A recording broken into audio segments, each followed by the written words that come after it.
नमस्कार दोस्तों, history of modern India के टॉप 500 एमसीक्यू की इस सीरीज में मैं प्रशांत आप सबका स्वागत करता हूं। इस लेक्चर में हम डिस्कस करेंगे 1857 की क्रांति से जुड़े हुए कुल 25 महत्वपूर्ण प्रश्नों को। इस सीरीज का ये मेरा 7वां लेक्चर है। इससे पहले इस सीरीज के 6 लेक्चर ऑलरेडी इस चैनल पे अपलोड हो चुके हैं, तो अभी तक अगर आपने उन्हें ना देखा हो तो आप इस चैनल पे जाकर के उन्हें देख सकते हैं। तो चलिए देर ना करते हुए इस लेक्चर की शुरुआत करते हैं। तो अब पहला प्रश्न आपके स्क्रीन पे आ चुका है। मेरे साथ इन प्रश्नों को पढ़ते हुए, इन्हें सॉल्व करते हुए और कमेंट बॉक्स में अपना उत्तर लिखते हुए आप आगे बढ़ेंगे, ऐसी मैं आप सभी से उम्मीद करता हूं। तो चलिए पहले प्रश्न को पढ़ते हैं। निम्नलिखित में से किस इतिहासकार ने 1857 की क्रांति की प्रकृति के विषय में लिखा है कि यह न तो प्रथम, न राष्ट्रीय और न ही स्वतंत्रता संग्राम था। तो यह कहा जाता ना कि यह प्रथम राष्ट्रीय स्वतंत्रता संग्राम था, तो उसको जो है पूरा एक एक शब्द का जो है इन्होंने विवेचन ना किया और कहा कि यह न तो प्रथम, न राष्ट्रीय और न ही स्वतंत्रता संग्राम था। यह कथन किसका है? T R Holmes, R C Majumdar, S B Chaudhuri, G B Malleson. तो एबीसीडी में से ये जो उत्तर है ये आर सी मजमूदार का है। इन्होंने ही कहा कि यह न तो प्रथम, न राष्ट्रीय और न ही स्वतंत्रता संग्राम है। तो बी हमारा उत्तर है। तो देखिए 1857 की प्रकृति को लेकर के प्रारंभ से ही विवाद की स्थिति रही है, जहां जो भारतीय पक्ष है वो 1857 की क्रांति को 1857 का स्वतंत्रता संग्राम या क्रांति घोषित करता है। भारतीय पक्ष में सब इतिहासकार नहीं, कुछ। वहीं जो है अंग्रेजों का प्रारंभ से ही ये पक्ष रहा है कि ये कोई क्रांति और कोई स्वतंत्रता संग्राम नहीं था जो 1857 की घटना थी, बल्कि ये एक जो है सैनिक विद्रोह ही था। तो सैनिक विद्रोह 1857 की क्रांति को साबित करना अंग्रेजों के हित में था। तो वो इन सब बातों से बच जाते थे कि नहीं भाई, हम विदेशी शासक थे इसलिए भारतीयों ने विद्रोह किया। तो उनका मत था कि भैया ये कुछ सैनिकों का विद्रोह था, और सैनिकों ने क्यों विद्रोह किया, तो उनको लगा कि ये जो न्यू इनफील्ड राइफल आई है, इसकी जो कारतूस है उसमें गाय और सुअर की चर्बी का और कोई मामला नहीं था। कोई हमारे विरुद्ध जो है भारत में जो है जन असंतोष नहीं था। तो ये शुरू से ही विवाद रहा है, ठीक है। तो अंग्रेज इतिहासकारों ने, ज्यादातर अंग्रेज इतिहासकारों ने इसे सैनिक विद्रोह ही कहा है, लेकिन विनायक दामोदर सावरकर ने इसे भारत का प्रथम स्वतंत्रता संग्राम कहा है। तो अगर भारतीयों की हम बात करें तो दो लोग ही हुए जिन्होंने कि ब्रिटिश भारत में 1857 की क्रांति के ऊपर अपनी किताब लिखी। एक तो विनायक दामोदर सावरकर, जिन्होंने स्पष्ट रूप से यह कहा कि यह प्रथम स्वतंत्रता संग्राम था जो 1857 की घटना थी, और इनकी किताब ब्रिटिश भारत में जो है प्रतिबंधित थी और कहा जाता है कि क्रांतिकारियों के लिए गीता के समान थी। कई जगह ये उल्लेख मिलता है कि उस जमाने में ये 5 और 600 रुपए की चोरी से, मतलब छुपा करके बिकती थी, ठीक है। ये बहुत बड़ी कीमत हो गई। एक और इतिहासकार, उन्हें क्या कहे, बहुत जो है आधुनिकतावाद के प्रणेता जो है, और जिन्हें हम मानते हैं कि जो मुसलमानों के लिए पृथक पाकिस्तान बना, उस मूवमेंट के अगुआ सर सैयद अहमद खान ने लिखा, और उन्होंने ही अंग्रेजों का पक्ष रखा। तो अंग्रेजों के विपरीत पक्ष केवल विनायक दामोदर सावरकर रख सके अंग्रेजी शासन में, जबकि एक व्यक्ति सर सैयद अहमद खान ने भी अपनी किताब लिखी इस पे। अब आपको जो है उस किताब का नाम बताना है जो कि सर सैयद अहमद खान ने लिखा 1857 की क्रांति पे। दूसरा प्रश्न, निम्न में से किस लेखक ने सर्वप्रथम 1857 के विद्रोह को भारतीय स्वतंत्रता का प्रथम संग्राम कहा था?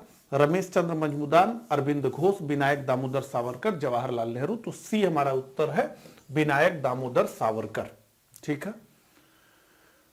तो उन्होंने लिखा। अगला, सन 1857 के विद्रोह के संदर्भ में निम्नलिखित में से किसने कहा कि मेरठ का विद्रोह गर्मी की आंधी की भांति अचानक एवं अल्पकालिक था? सन 1857 के विद्रोह के संदर्भ में किसने कहा मेरठ का विद्रोह गर्मी की आंधी की भांति अचानक एवं अल्पकालिक था?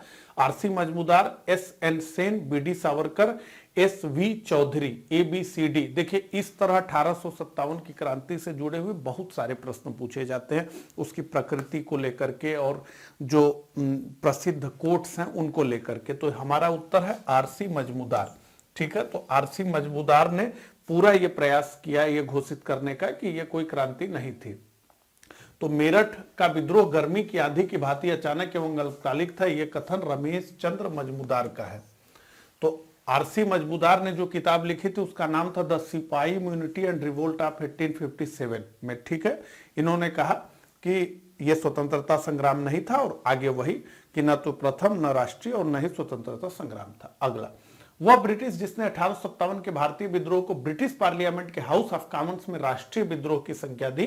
Palmerston, Gladstone, Disraeli, Ernest Jones. ABCD में से निश्चित रूप से हमारा उत्तर है Benjamin Disraeli. Benjamin Disraeli Britain के रूढ़िवादी पार्टी यानी कंजर्वेटिव पार्टी के प्रमुख नेता थे, और उन्होंने उस समय हाउस ऑफ कॉमन्स में यह कहा कि देखिए आप लोग इसे सैनिक विद्रोह साबित करना चाहते, लेकिन ये सैनिक विद्रोह नहीं था।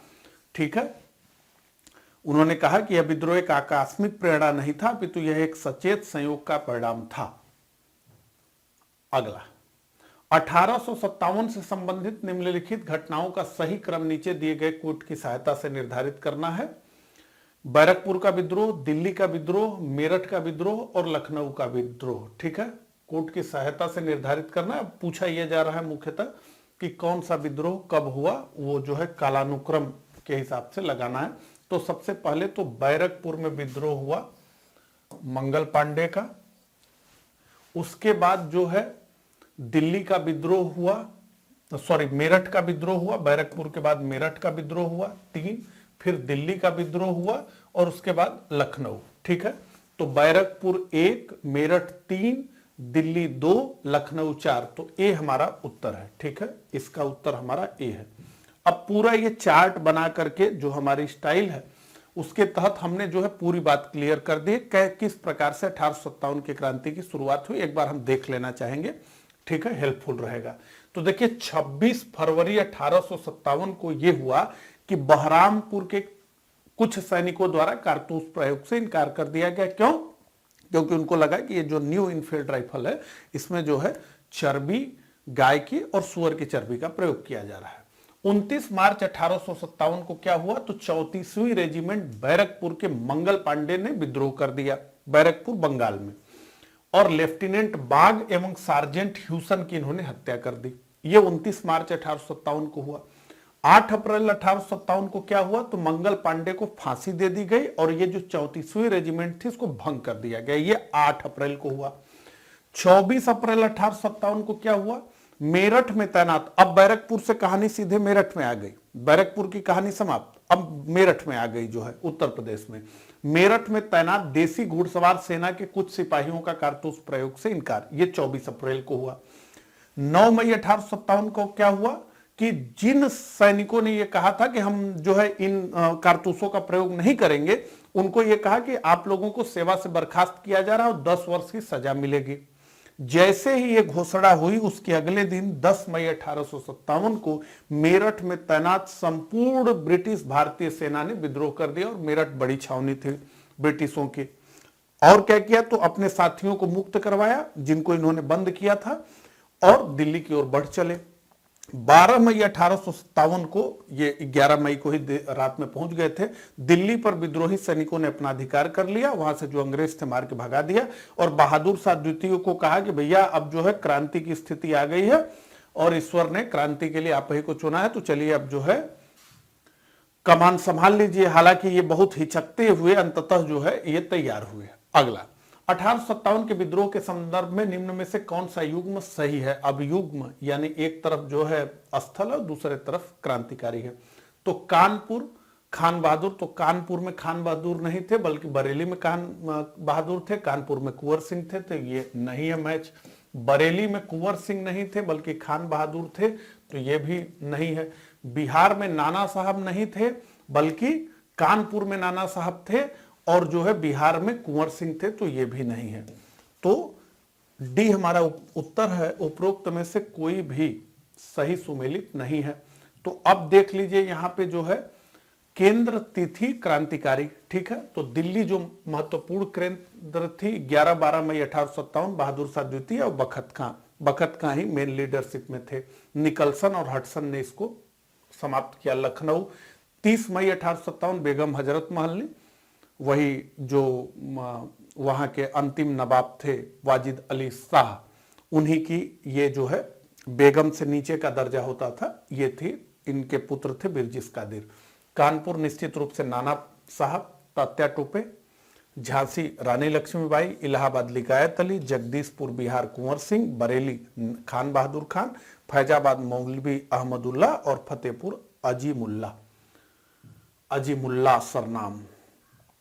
अगला 1857 के स्वतंत्रता संग्राम से संबंधित प्रथम घटना थी। तो 1857 के स्वतंत्रता संग्राम से संबंधित प्रथम घटना कौन सी थी? कानपुर में विद्रोह और नाना साहब का नेतृत्व संभालना? नहीं। बेगम हजरत महल द्वारा अवध का नेतृत्व करना? नहीं। सैनिकों का दिल्ली के लाल किले पर पहुंचना? तो मेरठ में विद्रोह करना 10 मई को और 12 मई को लाल किले पर पहुंचा ना, ये सैनिकों का दिल्ली के लाल किले पहुंचना, यही हमारा उत्तर है सी, ठीक है। तो 10 मई 1857 को मेरठ में तैनात संपूर्ण ब्रिटिश भारतीय सेना ने और वो अधिकार कर लिया, मुगल शासक बहादुर शाह को अपना नेता घोषित कर दिया। अगला 1857 की क्रांति में बिहार में विद्रोह का प्रमुख केंद्र था। बिहार में विद्रोह का कौन सा प्रमुख केंद्र था? रामपुर था, हमीरपुर था, धीरपुर था, जगदीशपुर था? निश्चित रूप से जगदीशपुर के शासक बाबू कुंवर सिंह ने 80 वर्ष की उम्र में तलवार उठाई थी। तो सुभद्रा कुमारी चौहान लिखती हैं कि चमक उठी सन 57 में वो तलवार पुरानी थी। तो 57 में जो तलवार चमकी बिहार में, वो बाबू कुंवर सिंह की थी। आरा बिहार ये प्रमुख केंद्र था। जमींदार थे कुंवर सिंह। जगदीशपुर के 80 वर्ष की आयु थी। इन्हें बिहार का शेर भी कहा जाता है। बहुत अच्छे रणनीतिकार और बहुत वीरता से इन्होंने जो है युद्ध का संचालन किया। अगला सूची 1 को सूची 2 से सुमेलित करना है। तो एक सूची में तो नाम है, दूसरा यह है कि 1857 के बाद उनके साथ क्या हुआ। सूची 2 ये है। तो लक्ष्मीबाई तो निश्चित रूप से युद्ध में मारी गई। यहां मारे गए इसलिए लिखा है कि ताकि मारी गई ये लिख दे जाएगा तो ये कोई भी आसानी से एक 4 कर देगा, ठीक है। अगला बहादुर शाह रंगून निर्वासित हो गए। तो मुगल बादशाह बहादुर शाह द्वितीय को पकड़ के अंग्रेज रंगून ले गए, वहीं समाप्त हो गए। तो ए का 4 हमें कहां दिखता है? सी और डी में। तो इसका मतलब ए उत्तर नहीं होगा, बी उत्तर नहीं होगा। तो जहां 4 ऑप्शन है वहां हमेशा 4 से भले 2। अब जो है तात्या टोपे का क्या हुआ? तो तात्या टोपे के एक मित्र ने इनको गिरफ्तार करवा दिया और इन्हें फांसी पर चढ़ा दिया गया। तो बी का 3, तो बी का 3 हमें कहां दिख रहा है? सी में दिख रहा है। तो सी हमारा उत्तर है। और नाना साहब नेपाल चले गए। फिर उसके बाद नाना साहब के साथ क्या हुआ कुछ पता नहीं चला। पेशवाओं का समाप्त हो गया मामला। तो 1857 की क्रांति के दौरान लक्ष्मीबाई 17 जून 1800 अंग्रेजों से वीरतापूर्वक लड़ती हुई मारी गई। तात्या टोपे को उनके मित्र ने धोखे से गिरफ्तार करवा दिया। नाना साहब बचकर नेपाल चले गए और बहादुर शाह द्वितीय को अंग्रेजों ने रंगून निर्वासित कर दिया, वर्मा की राजधानी रंगून। अगला, किस प्रथम स्वतंत्रता संग्राम सेनानी को हीरोज ने वीर और श्रेष्ठतम कहा? बहादुर शाह जफर, तात्या टोपे, रानी लक्ष्मीबाई, नाना साहब। ए बी सी डी में से निश्चित रूप से हमारा उत्तर है रानी लक्ष्मीबाई को हीरोज ने वीर और श्रेष्ठतम कहा। तो हीरोज ने ये कहा कि यहां पर लेटी हुई ये औरत इस पूरे विद्रोह के दौरान अकेली मर्द थी, ठीक है। अगला, 1857 के बरेली विद्रोह का नेता कौन था? खान बहादुर खान, कुंवर सिंह, मौलवी अहमद शाह, बिरजिस कादिर। तो निश्चित रूप से खान बहादुर खान, ये हमारा उत्तर है। 1857 के बरेली विद्रोह के नेता थे खान बहादुर खान, ठीक है। कैंपवेल ने इनका दमन किया। अगला, निम्नलिखित में से कौन असम में 1857 की क्रांति के नेता थे? दीवान मनीराम दत्त, राजा बीरेंद्र सिंह, पुरंदर सिंह, पियाली बरुआ। एबीसीडी में से निश्चित रूप से हमारा उत्तर है दीवान मनीराम दत्त। दीवान मनीराम दत्त ने ही यहां विद्रोह की शुरुआत की और वहां के जो राजा के पौत्र थे कंद पेश्वर सिंह, उनको राजा घोषित कर दिया। बाद में दीवान मनीराम दत्त को पकड़ लिया गया और कलकत्ता में इनको फांसी की सजा दे दी गई। अगला, नीचे दिए गए वक्तव्यों का अध्ययन करना है। कथन क्या है? प्रारंभिक विजय के बावजूद विद्रोही सिपाही राज को पलटने में सफल नहीं हो सके। तो ये निश्चित रूप से है सही। प्रारंभिक विजय के बाद भी दिल्ली जीत लिया, लखनऊ जीत लिया, कानपुर जीत लिया, लेकिन राज को पलटने में यानी ब्रिटिश राज को पलटने में सफल नहीं हो पाए। दूसरा, उदीयमान मध्य वर्ग ने राज का पक्ष लिया। अब इसमें दो बातें हैं। अब या तो हम कहें, ज्यादातर हम ये कहते हैं कि उदीयमान मध्य वर्ग जो था वो किसी तरफ नहीं था, वो जो है न्यूट्रल था। लेकिन कलकत्ता में, बंबई में ऐसी बात आती है कि जो शिक्षित भारतीय थे उन्होंने अंग्रेजों का पक्ष लिया था। हालांकि इस क्वेश्चन के हिसाब से हमें मानना तो यही है कि उदीयमान मध्य वर्ग ने राज का पक्ष नहीं लिया था। तो ए सत्य है किंतु आर गलत है। लेकिन कई जगह पर शिक्षित भारतीयों ने निश्चित रूप से पक्ष लिया था अंग्रेजों का और उनके लिए दुआएं की थी कि भाई अंग्रेजी राज आ जाए। तो 1857 का विद्रोह यद्यपि सशक्त था किंतु इसका विस्तार सीमित था, बहुत छोटे एरिया पे था। पश्चिमी बिहार, अवध, रुहेलखंड, दिल्ली तथा नर्मदा और चंबल नदी के मध्य के क्षेत्र ही से अधिक प्रभावित थे।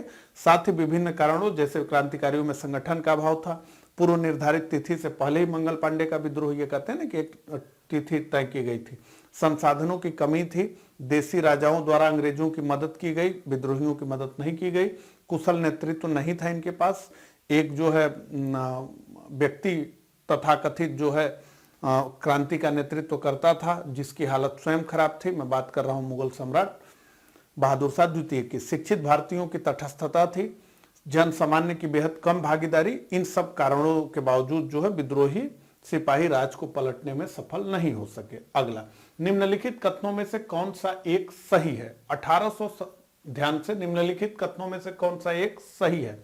1857 का विद्रोह हैदराबाद के निजाम द्वारा समर्थित नहीं था। तो निश्चित रूप से 1857 का विद्रोह हैदराबाद के निजाम द्वारा नहीं समर्थित था, बल्कि हैदराबाद के निजाम अंग्रेजों की मदद कर रहे थे। अनहैप्पी इंडिया पुस्तक के लेखक दीनबंधु मिश्र थे, तो नहीं, गलत है, लाला लाजपत राय। झांसी की रानी को ग्वालियर के सिंधिया घराने ने शरण दी, निश्चित रूप से सिंधिया घराने ने शरण नहीं दी, बल्कि ये जब उसकी राजधानी ग्वालियर पहुंची तो सिंधिया भाग खड़ा हुआ। मंगल पांडे ने दिल्ली की ओर सिपाही अभियान का नेतृत्व किया, नहीं, मंगल पांडे का काम तो बैरकपुर में ही समाप्त हो गया था। तो ये हमारा उत्तर है। ठीक है, आइए जो है देखें। तो 1857 के विद्रोह में हैदराबाद के निजाम, ग्वालियर के सिंधिया, पटियाला व जिंद के राजा आदि ने अंग्रेजों की भरपूर मदद की। अनहैप्पी इंडिया के लेखक लाला लाजपत राय हैं। अगला, 1857 की क्रांति के समय भारत का गवर्नर जनरल रहा लॉर्ड केनिंग ने निम्नलिखित में किसके लिए कहा कि यदि फिलिंग द ब्लैंक्स भी विद्रोह में शामिल हो जाए तो मुझे कल ही अपना बिस्तर भारत से गोल करना होगा, मतलब यहां से भाग जाना होगा, यहां से चले जाना होगा। हैदराबाद के निजाम, ग्वालियर के सिंधिया, पटियाला के राजा, कश्मीर के राजा। ABCD में से उत्तर है ग्वालियर के सिंधिया के विषय में जो है ये बात केनिंग ने कही थी। तो लॉर्ड केनिंग ने ग्वालियर के सिंधिया के लिए कहा था कि यदि वह भी विद्रोह में शामिल हो जाए तो मुझे कल ही ब्रिटिश राज का बोरिया बिस्तर भारत से गोल करना होगा। ठीक है, बहुत अच्छा मुहावरा है, गोल करना यानी उसको लपेट देना तैयारी के लिए। पील कमीशन नियुक्त किया गया था 1857 में, 1935 में, 1942 में, 1953 में। तो निश्चित रूप से पील कमीशन नियुक्त किया गया 1857 और उसके पश्चात तो इसके अनुसार ही ब्रिटिश सेना में भारतीय और यूरोपीय सैनिकों का औसत सुधारा गया। यानी कहा गया कि अब जो है, जो पहले ये चल रहा था कि 5 भारतीय और 1 यूरोपीय रहेगा, ये ठीक नहीं है, बल्कि अब ऐसा करिए जो है कि 10 भारतीय पर 4 जो है यूरोपीय रखिए, यानी कम से कम औसत सुधारिए, नहीं तो ये सब विद्रोह कर दे रहा है। अगला, महारानी विक्टोरिया ने भारतीय प्रशासन को ब्रिटिश ताज के नियंत्रण में घोषणा लेने की घोषणा कब की थी? तो कब जो है कंपनी के हाथ से भारत की सत्ता निकल गई, इसकी घोषणा कब हुई? 1 नवंबर 58, 31 दिसंबर 57, 6 जनवरी 85, 17 नवंबर 59। तो निश्चित रूप से 1 नवंबर 1858 में महारानी विक्टोरिया की घोषणा को लॉर्ड केनिंग ने इलाहाबाद में दरबार लगा करके पढ़ा। ठीक है, अगला 1857 के विद्रोह के पश्चात ब्रिटिश शासकों ने देसी रियासतों के प्रति क्या नीति अपनाई। तो 1857 के पश्चात भारत में ब्रिटिश नीतियों में परिवर्तन, ये बहुत बड़ा टॉपिक है और मूलतः 1857 को पढ़ने से ज्यादा महत्वपूर्ण 1857 की क्रांति के पश्चात भारत में ब्रिटिश नीतियों को पढ़ना है, क्योंकि जब उसको हम पढ़ते हैं तो पूरा राष्ट्रीय आंदोलन हमें ठीक प्रकार से समझ में आता है, लेकिन ज्यादातर लोग वो नहीं पढ़ाते हैं। हमने बड़े विस्तार से 1857 के पश्चात भारत में ब्रिटिश नीतियों को पढ़ा हुआ है। तो अधिक से अधिक देसी राज्यों को ब्रिटिश साम्राज्य में मिलाना, निश्चित रूप से नहीं। देसी राज्यों को यथावत बनाए रखना, देसी राज्यों को पहले से अधिक अधिकार देना, निश्चित रूप से नहीं। देसी राज्यों को विदेशी राज्यों से संबंध रखने की अनुमति देना, बिल्कुल नहीं। देसी राज्यों को यथावत बनाए रखना। ठीक है, तो जैसा कि मैंने बताया कि 1857 के पश्चात भारत में ब्रिटिश नीतियों में व्यापक परिवर्तन हुए। पहला तो परिवर्तन जो है सेना में ही हुआ। सेना में दो तरह के जो है धड़े बनाए गए। एक जिसे कहा गया मार्शल कॉम, भारतीय समुदाय को दो धड़ों में जो है सेना ने विभाजित किया, ब्रिटिश सेना ने। एक जिसे कहा गया मार्शल कॉम यानी युद्धक नस्ल, और दूसरे को कहा गया नॉन मार्शल यानी गैर युद्धक। तो युद्धक में कौन थे? तो पंजाबी गोरखा पठान। तो पंजाबी गोरखा पठानों को युद्धक नस्ल घोषित किया गया, मार्शल कॉम घोषित किया गया, और सेना में इनकी ही सबसे अधिक भर्ती की जाने लगी। और ये लोग कौन थे? तो ये वही लोग हैं जिन्होंने 1857 की क्रांति को दबाने में अंग्रेजों की भरपूर मदद की थी। किसने? पंजाबियों ने, गोरखों ने, पठानों ने। गैर युद्धक किसे घोषित किया गया? तो अवध, बिहार, मध्य व दक्षिण भारत के सैनिक, इनको गैर युद्धक घोषित कर दिया गया। कहा गया कि ये गैर युद्धक है, इनको सेना में लेना नहीं चाहिए, तो इनको सेना में लेना बंद कर दिया गया या बहुत घटा दिया गया। और ये कौन लोग हैं? तो ये वही लोग हैं जिन्होंने 1857 की क्रांति को अंजाम दिया था। तो जिन लोगों ने अंग्रेजों की मदद की उनकी अब सेना में अधिक भर्ती होने लगी युद्धक नस्ल घोषित करके, और जिन लोगों ने अंग्रेजों के विद्रोह किया उनको जो है गैर युद्धक घोषित करके सेना में उनकी भर्ती को बहुत कम कर दिया गया। ठीक है, सेना तथा सार्वजनिक सेवा के जितने पद थे उस पर यह तय किया गया कि यूरोपीय नियंत्रण ही इस पे होगा। फूट डालो और राज करो की आधिकारिक नीति लाई गई। तो राजा बनाम प्रजा, हिंदू बनाम मुस्लिम, जाति बनाम जाति, ऐसे करके जो है फूट डालो राज की आधिकारिक नीति आई। अंग्रेजों ने देसी राजाओं के असंतोष को 1857 की क्रांति का एक महत्वपूर्ण कारण माना, और उन्होंने जो है राज्यों को हड़पने की जो उनकी पूर्व की नीति थी, जो डलहौजी लेकर के आया, उसे त्याग दिया, और यह कह दिया गया कि भैया आप गोद वगैरह सब ले सकते हैं, आपका राज्य सुरक्षित है। अगला, सन 1857 के संघर्ष में भाग लेने वाले सिपाहियों की सर्वाधिक संख्या कहां से थी? बिहार से थी, बंगाल से थी, अवध से थी, राजस्थान से थी। तो ABCD में से निश्चित रूप से हमारा उत्तर है 1857 के संघर्ष में भाग लेने वाले सर्वाधिक सिपाही अवध से थे। और अवध का कुप्रशासन का आरोप लगाकर डलहौजी द्वारा हड़पा जाना अवध के सिपाहियों को बिल्कुल भी पसंद नहीं आया था, ऐसा कहा जाता है। अगला, बहादुर शाह जफर को कहां दफनाया गया था? रंगून, नई दिल्ली, मांडले, आगरा। तो बहादुर शाह जफर बेचारे बेबस थे, क्योंकि लाल किले को जो है विद्रोहियों ने घेर लिया और इन्हें जबरदस्ती इस पूरे जो है क्रांति का नेता बनना पड़ा। ठीक है, विलियम डेल रिम्पल ने एक किताब लिखी है, पूरा मौलिक रिसर्च करके लिखा गया है। हालांकि विलियम डेल रिम्पल की विचारधारा बहुत अलग तरह की है, लेकिन फिर भी जो उन्होंने काम किया है द लास्ट मुगल, आखिरी मुगल, उसमें इन सब चीजों की बड़ी विस्तार से जो है व्याख्या की गई है। अगर आप लोग चाहें तो उसको पढ़ सकते हैं, William Dalrymple, the last Mughal.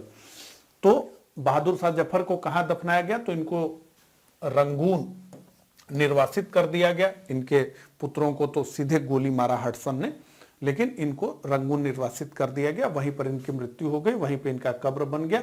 इनके बाद अब पता ही नहीं चलता है कि अब इनके जो आगे वाली संतति थी उनका क्या है, मुगल साम्राज्य का कौन उत्तराधिकारी है, नहीं है। कभी पता चलता है कोई कलकत्ता में चाय बेच रहा है, कभी कोई बन करके आ जाता है कि नहीं हम मुगलों के अधिकारी हैं, जो भी मतलब उत्तराधिकारी हैं। ठीक है, तो 1862 में इनकी मृत्यु रंगून में ही हो गई।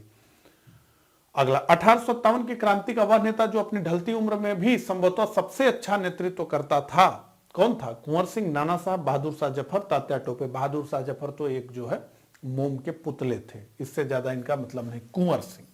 कुंवर सिंह को सबसे अच्छा नेतृत्व करता माना गया। कुंवर सिंह अपनी मौत मरे। कुंवर सिंह ने अंग्रेजों को कई जगह पर पटखनी दी और उम्र 80 वर्ष। अगला 1857 की क्रांति के समय भारत का गवर्नर जनरल तथा इंग्लैंड के प्रधानमंत्री क्रमशः थे, कौन थे? लॉर्ड डलहौजी तथा चर्चिल, लॉर्ड कैनिंग तथा पामस्टन, लॉर्ड डलहौजी तथा पामस्टन, लॉर्ड डफरिन तथा चर्चिल। निश्चित रूप से लॉर्ड कैनिंग गवर्नर जनरल था और पामस्टन ब्रिटेन के प्राइम मिनिस्टर थे। अगला 1857 के विद्रोह के दौरान किसने अंग्रेजों के विरुद्ध जिहाद की घोषणा की थी? मौलवी अहमदुल्ला, मौलवी अहसान उल्लाह, मौलवी बरकत अली, मौलवी कुदरत अली। तो निश्चित रूप से मौलवी अहमदुल्ला। आइए थोड़ा इनके बारे में जान लें।